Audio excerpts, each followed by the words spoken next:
to understand what is this world surrounding us, who is the ultimate enjoyer of this world and everything we see, what is this body we identify ourselves with, who we are in reality, what is the knowledge of God, the soul and the material body, and who is the ultimate object of knowledge. We have to depart from our subjective way of observing and learning.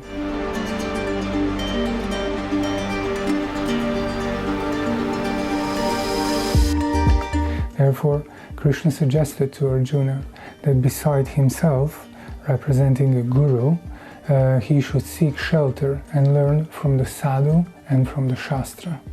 This is called Shabda Praman. Unfortunately, there are many of us who are not ready to accept Shabda Praman. Therefore, due to his unlimited causeless mercy, Kṛṣṇa manifests in 5 types of consciousness to allow the conditioned soul to progress even if they don't accept the Shabda Brahman. There are basically 2 Vedic systems by which one progresses indirectly without descending information in one's realization. One is called vyāsti, the system in which a person directs his meditation toward the self and thus seeks to understand the Absolute by considering himself a fragment of the Supreme, just as one can study the nature of the entire ocean by scrutinizing a drop. The second indirect system is called samasti, in which one studies the totality of the universe while considering it the body of the Supreme. As I was reading Bhagavad Gita the other day about the size of the soul, I began to wonder, how is it possible that the soul, despite its measurable size, is undestroyable? If you consider, for instance, a virus or a bacteria or even an atom, all are literally inappreciably small in size, yet we manage to destroy them somehow. As everything, the soul, the jiva, also have 2 qualities. One is called Swarup Lakshana, which is the primary characteristic of the soul, which is that we are in fact characterized by consciousness. And the fact that we have a size is the secondary characteristic called Tatashta Lakshana. So the conclusion is that we, the soul, cannot be destroyed not because of our size, but because we are conscious. The consciousness cannot be destroyed because it is part of the Supreme Consciousness. Although we, as eternal spiritual sparks, are undestroyable, our consciousness can be contaminated. In the vyāsti system, we can observe the encasing of the living entity's consciousness through 5 kośas. All 5 are progressively developed stages of subjective individual consciousness or self-concepts, and are also objective manifestations of Kṛṣṇa's energy in which we realize Brahman, although indirectly and relatively. So the 5 kośas are Annamaya, dependence upon food for existence; Pranamaya, living symptoms and life forms; Manomaya, thinking, feeling and willing; Vijnanamaya, distinguishing the mind and life symptoms from the self; and Anandamaya, realization of the all blissful nature. A mundane example of subjective consciousness that nevertheless has objective existence is one's relationship with his country of birth. A citizen does not create the concept of belonging to that country as its citizen. The country itself creates the category and the requirements for citizenship. Citizenship therefore exists independently as a reality outside of an individual. However, a human being who possesses the requirement of a specific type of subjectively experienced consciousness will identify with his country and consider himself American, Indian, Brazilian. Animals, dogs, monkeys, birds, and so on, they don't possess the required subjective consciousness to identify themselves with their country of birth, although they certainly exist within that country. In the same way, The 5 kośas are both subjectively experienced stages of consciousness and objective energies, levels of Brahman realization manifested by Kṛṣṇa.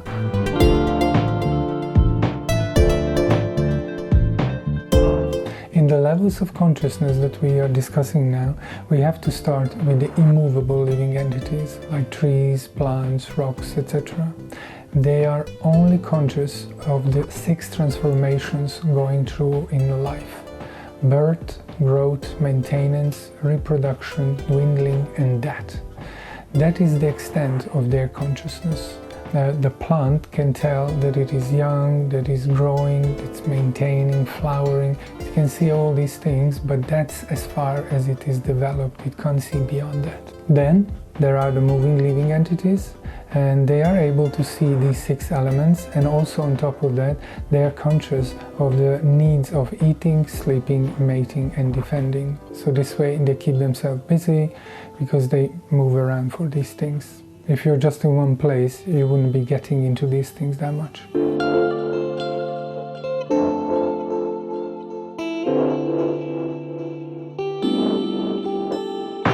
Now we arrived at the first stage of consciousness. The Shastra defines as Annamaya. In the beginning of life, every living entity is food conscious. A child or an animal is satisfied only by getting nice food. This stage of consciousness, in which the goal is to eat indiscriminately, is called Annamaya.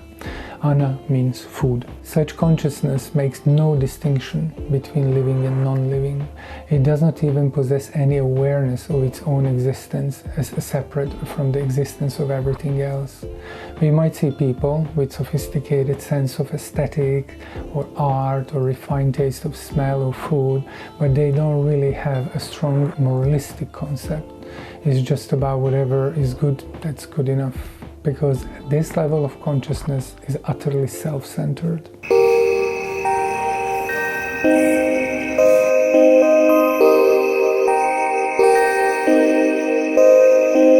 After this, one lives in the consciousness of being alive. If one can continue his life without being attacked or destroyed, one thinks himself happy. This stage is called Pranamaya, or consciousness of one's existence. Prana means life or life air. When one comes to the stage of Pranamaya, his consciousness advances to an awareness of his own active life symptoms, and he identifies with them. His view of the external world is by the principle of maintaining his own survival. Materialistic human society more or less exists on this primitive level of realization. At this level, one starts to work together with others, because by working together one is able to appreciate that if I do it myself, I can get a certain amount done. But if we cooperate together, so much more can be done. The arts, the sciences, the economics, education, all the different social developments, all can happen very nicely by working together. Also, the various isms are getting established from this platform, like altruism, philanthropy, socialism, communism, etc.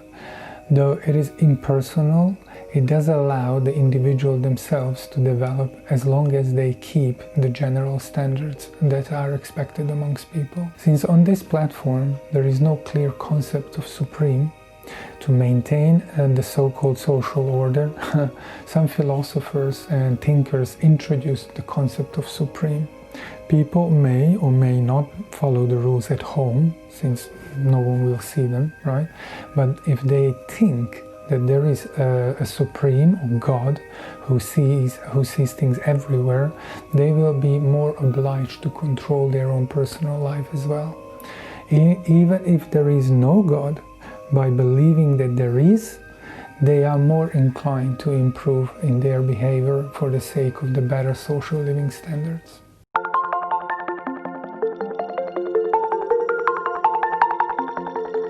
On Manomoy level, one's self-concept expands to awareness of his own thinking, feeling and willing.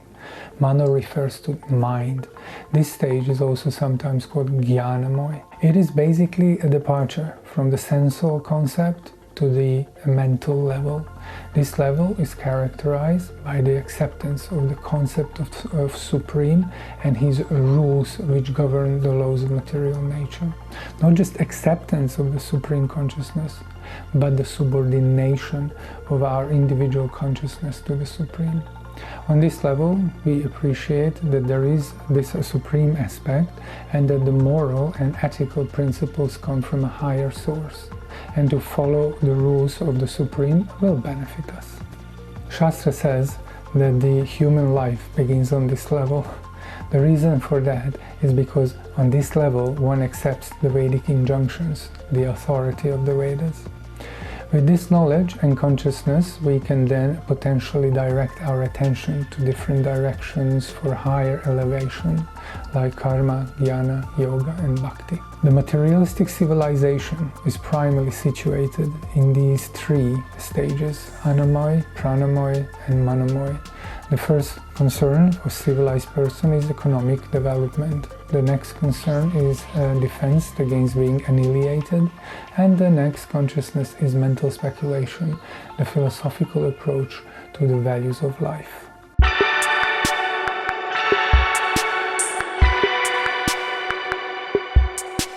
On the fourth stage, the Vijnanamoy stage, the living entity realizes himself as eternal spirit, separate from his gross and subtle bodies.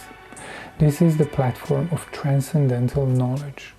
One understands the position of God as well, but only to the level as a supreme controller, maintainer, and destroyer of the existence. Due to this knowledge, one makes an endeavor to mold one's life in such way so it's favorable for maintaining this consciousness. Since on this level of consciousness, one fully understands the mechanics of the material world, like the three modes of nature, one is able to strive for a situation and arrangements which are more beneficial for the maintenance and even elevation of one's consciousness to a transcendental platform. Under the influence of the three modes, one inevitably experiences the dualities of this world, happiness and distress, hot and cold, etc. But on the level of Vijnana, due to the transcendental knowledge and realization, one is actively working on transcending this state and arriving to the state of Ananda, which is the original nature of the soul.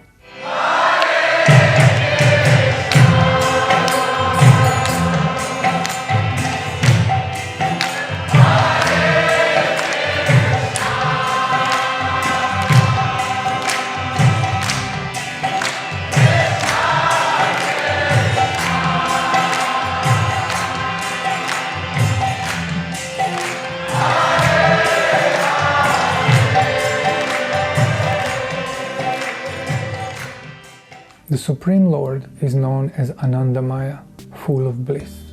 And in this final stage of consciousness, one realizes and identifies himself as a servant of that supremely blissful Lord. This level of consciousness is only attainable for the devotees of Kṛṣṇa. It stipulates surrender in devotion. And only a person who understands his position in relation to Krishna's position will start the transcendental process of devotion. On the lower levels of consciousness, there is always some kind of contamination, some misunderstanding which obstructs the mind. Even on Vijnana level, one may know that one is eternal and that God is eternal, but what one does with that understanding will be varied. By the mercy of a pure devotee, one will learn that being an eternal soul in relation to the eternal God means an involvement in eternal activity for the benefit of God, bhakti. And this mercy we so much depend on is the transcendental literature which Srila Prabhupada gave us. Pick up any book from any shelf and tell me, does it have a single mention of this timeless absolute principle explained? We are eternal parts and parcels of the Supreme Eternal Soul, who is called Kṛṣṇa, and our eternal duty is to engage in his devotional service. If it does, it has been written by Srila Prabhupada or the Acharyas, but most likely not. But how many books are there in the world? Let's check. A quick Google check will tell us.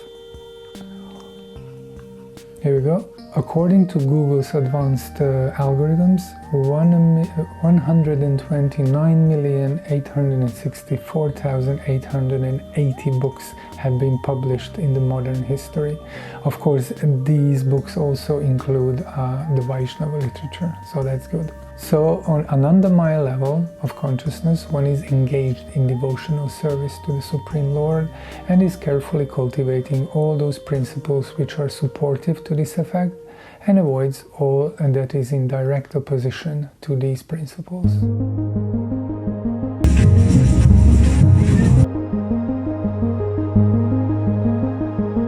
Learning the knowledge and applying the knowledge. The ultimate goal of knowing all this would be to identify in our own life if we are affected by some of the lower types of consciousness. And don't think for a moment that just because we have a big bad in our hand that we cannot be affected by them. Unfortunately, we can see that even after many years in the movement, one starts to develop a tendency for associating with certain objectives that other than Shuddha Bhakti. Like, for instance, someone becomes a proponent of healthy food, or someone else likes to organize a collection of old clothes and distribute that to homeless. Somehow this becomes their identity. I know a devotee who, due to difficult nature of attaining bhakti, instead of actively engaging himself and trying, waits for his next life with the hope of a new start. But we know where unsuccessful sadhakas go. If someone identifies with these things or overemphasizes these things without a clear connection to Kṛṣṇa, it can become a detraction from achieving the pure state of consciousness we have all set to attain. Pious activities bring about material opulence, but one cannot acquire devotional service by any amount of material pious activity, not by giving charity, opening big hospitals and schools, or working philanthropically. Devotional service, or pure bhakti, can only be achieved by the mercy of a pure devotee, Kṛṣṇa, and the Shastra.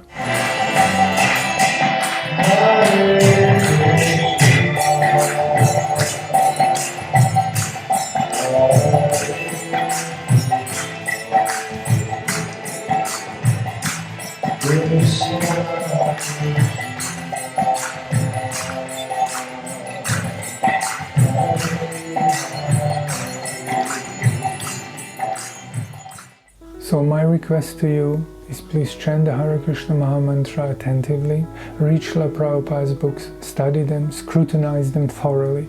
If you have a doubt, ask a devotee. They are the only people in your life who can truly point out how to achieve Krishna. Thank you very much. Hare Krishna.